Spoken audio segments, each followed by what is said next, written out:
Hello everyone, Class 8 APC Books ML Agarwal chapter number 4 के hots question दिए गए हैं। क्वेश्चन नंबर 1 दिया गया है, find the volume of a cubical box if the cost of painting it's outer surface is ₹1440 at the rate of ₹15 पर square metre. बोला ये गया है कि एक क्यूबिकल बॉक्स है और उसका आपको वॉल्यूम फाइंड आउट करना है। यदि दिया गया है कि यदि कॉस्ट दिया गया है पेंटिंग का, उस क्यूबिकल बॉक्स के बाहरी क्षेत्र का जो पेंटिंग की जाती है आउटर सरफेस का, तो टोटल कॉस्ट आता है ₹1440 और किस टर्म पे, वो भी टर्म आता है आपका 15 पर स्क्वायर मीटर के आधार पे। ठीक है, तो क्यूब आप जानते ही हैं, क्यूब क्या होता है, 3 डायमेंशनल होगा जिसमें लेंथ ब्रेथ एंड हाइट तीनों क्या होगा, सेम होगा। इसका आपको क्या फाइंड आउट करना है, पहले तो आप सरफेस एरिया फाइंड आउट करेंगे। सरफेस एरिया फाइंड आउट करने के लिए, जबकि टोटल हमें क्या दिया गया है, कॉस्ट दिया गया है, एरिया के आधार पे ही हमारा दिया गया है 15 पर स्क्वायर मीटर, यानी एक स्क्वायर मीटर एरिया का जो पेंटिंग हो रहा है उसका कॉस्ट लग रहा है ₹15 और टोटल कॉस्ट दिया गया है ₹1440। इट मीन्स टोटल एरिया का ही ये टोटल कॉस्ट दिया गया है। तो हम क्या करेंगे, पहले तो सरफेस एरिया फाइंड आउट करेंगे जिसको हमने पेंट कराया है और ₹1440 दिया है 15 पर स्क्वायर मीटर के आधार पे। तो लिखेंगे सरफेस एरिया इक्वल होगा टोटल कॉस्ट बाई रेट। ठीक है, टोटल कॉस्ट कितना दिया गया, ₹1440, रेट दिया गया ₹15। 15 से डिवाइड कर देंगे तो आंसर आ जाएगा 96 मीटर स्क्वायर। ये हो जाएगा हमारा एरिया। कभी भी एरिया को स्क्वायर के रूप में ही हम फाइंड आउट करते हैं और स्क्वायर के रूप में ही दिया गया है। अब we know that surface area of a cube, हम ये जानते हैं कि किसी भी क्यूब के सरफेस एरिया को फाइंड आउट करने के लिए फॉर्मूले का यूज़ करते हैं 6a²। ए फॉर होता है साइड। किसी भी क्यूब के सरफेस एरिया को फाइंड आउट करने के लिए किस फॉर्मूले का यूज़ करते हैं, 6a² का यूज़ करते हैं। ए फॉर साइड, और यहाँ पे हमारा सरफेस एरिया निकला कितना है, 96 मीटर स्क्वायर।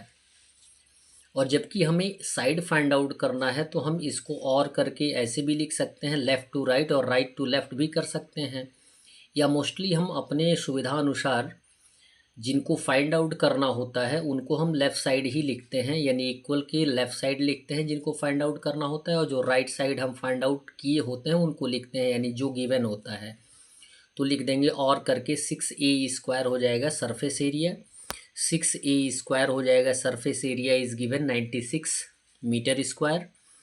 अब a² का वैल्यू फाइंड आउट करने के लिए 6 को ट्रांसफ़र कर देंगे तो यहाँ पे as a multiplication as a division आएगा, 6 से 96 को रिड्यूस कर देंगे तो a² का वैल्यू आ जाएगा 16।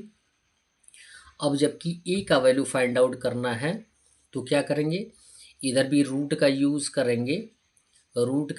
करेंगे, और इधर भी रूट का यूज़ करेंगे तो स्क्वायर से स्क्वायर कट जाएगा और यहाँ पे आ जाएगा a इक्वल √16।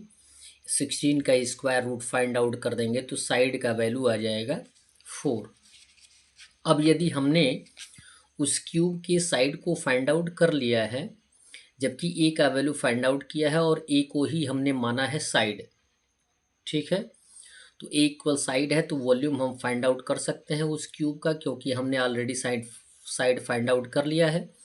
वॉल्यूम इक्वल होता है साइड क्यूब, यानी साइड को 3 टाइम्स मल्टीप्लाई करते हैं और साइड का वैल्यू दिया गया है 4, 4 into 4 into 4 metre cube, multiply कर देंगे तो 64 मीटर क्यूब ये हो जाएगा हमारा वॉल्यूम। क्वेश्चन नंबर 2 दिया गया, what is the cube root of 9.261। यहाँ पे डेसिमल फ्रैक्शन दिया गया है और बोला ये गया है कि डेसिमल फ्रैक्शन का क्यूब रूट आपको फाइंड आउट करना है। तो डेसिमल फ्रैक्शन का क्यूब रूट फाइंड आउट करने के लिए हम क्या करते हैं, डेसिमल को फ्रैक्शन में कन्वर्ट कर लेते हैं। तो लिखेंगे क्यूब रूट ऑफ 9.261 इक्वल हो जाएगा क्यूब रूट ऑफ 9261, डेसिमल हट जाएगा और डेसिमल को एज ए फ्रैक्शन लिख लेंगे। डेसिमल को 1 मान लेते हैं, डेसिमल के बाद जितना डिजिट होता है उतने जीरोज आते हैं, तो हमारा हो जाएगा 9261/1000। ठीक है, 9261 को फैक्टराइज करेंगे तो 3 इंटू 3 इंटू 3 7 इंटू 7 इंटू 7 आएगा। 1000 को फैक्टराइज करेंगे ट्रिपलेट के रूप में तो 10 इंटू 10 इंटू 10 आएगा। ठीक है, जो आसान तरीके हैं वो बताए जा रहे हैं। अब जिनका ट्रिपलेट बनता है वो रूट से बाहर आ जाते हैं, तो 3 का ट्रिपलेट बनेगा 3 आउट हो जाएगा, 7 का ट्रिपलेट बनेगा 7 आउट हो जाएगा, बाई 10 का ट्रिपलेट बनेगा 10 हो जाएगा, 7 3 जा हो जाएगा 21/10 हो जाएगा। 21/10 को हम रेड्यूस करके मिक्स फ्रैक्शन में कन्वर्ट कर सकते हैं, तो 10 2 ज़ा 20 और 1 माइनस करने पे आएगा तो 2 होल 1/10 ये हो जाएगा क्यूब रूट ऑफ 9.261। इसको हम डेसिमल में भी लिख सकते हैं, यदि डेसिमल में लिखना चाहेंगे तो ये हो जाएगा आपका 2.1, ये हो जाएगा आपका क्यूब रूट। ठीक है, नेक्स्ट क्वेश्चन, क्वेश्चन नंबर 3 दिया गया है, इवेल्युएट, इट मीन्स मूल्यांकन करिए, cube root of 27 plus cube root of 0.008 plus cube root of 0.064। अब यहाँ पे क्यूब रूट फाइंड आउट कर ले, सॉल्यूशन फाइंड आउट कर ले। 27 का यदि क्यूब रूट फाइंड आउट करेंगे, फैक्टराइज करेंगे तो 3 इंटू 3 इंटू 3 आएगा, तो 3 ट्रिपलेट हो गया। इट मीन्स 27 का क्यूब रूट कितना हो जाएगा 3 प्लस, अब यहाँ पे 0.008 दिया गया है, इसको पहले हम फ्रैक्शन में कन्वर्ट कर लेंगे 8/1000 प्लस यहाँ भी डेसिमल फ्रैक्शन दिया गया, इसे भी हम फ्रैक्शन में कन्वर्ट करेंगे तो 64/1000 आएगा। अब इसका हम क्यूब रूट फाइंड आउट कर लेंगे, प्लस का सिंबल आएगा प्लस, 8 का क्यूब रूट होता है 2 और 1000 का क्यूब रूट होता है 100।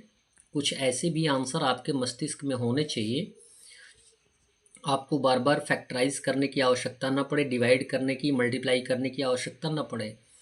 तो 8 का क्यूब रूट होता है 2 और 1000 का क्यूब रूट होता है 10, तो 2/10 हो गया, प्लस का सिंबल देंगे। 64 का क्यूब रूट होता है 4 और 1000 का क्यूब रूट होता है 10, तो 4/10 हो गया। अब हमारे पास एक होल नंबर और 2 फ्रैक्शंस दिए गए हैं, अब ऐड कर देंगे। तो यहाँ पे देखेंगे कि एक होल नंबर है जिसका डेनोमिनेटर हम मान भी सकते हैं और नहीं भी मान सकते हैं। यहाँ पे दिया गया 10, यानी एलसीएम कितना हो जाएगा 10। एलसीएम से हम होल नंबर में मल्टीप्लाई कर देते हैं, तो 10 इंटू 3 कितना हो जाएगा 30। यहाँ पे सेम एलसीएम है, सेम डेनोमिनेटर, तो ये आ जाएगा न्यूमरेटर +2 + 4, ऐड कर देंगे 30 + 2 + 4 हो जाएगा 36/10। 36 में 10 से डिवाइड कर देंगे तो 3 होल 6/10 आ जाएगा।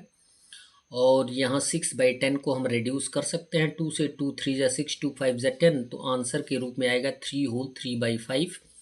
इसको हम डेसिमल के रूप में भी लिख सकते हैं 3.6। क्लियर है, दैट्स ऑल। वीडियो को लाइक करें और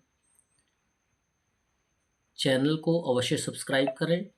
धन्यवाद। साथ में अन्य मित्रों को भी बताने का प्रयास करें।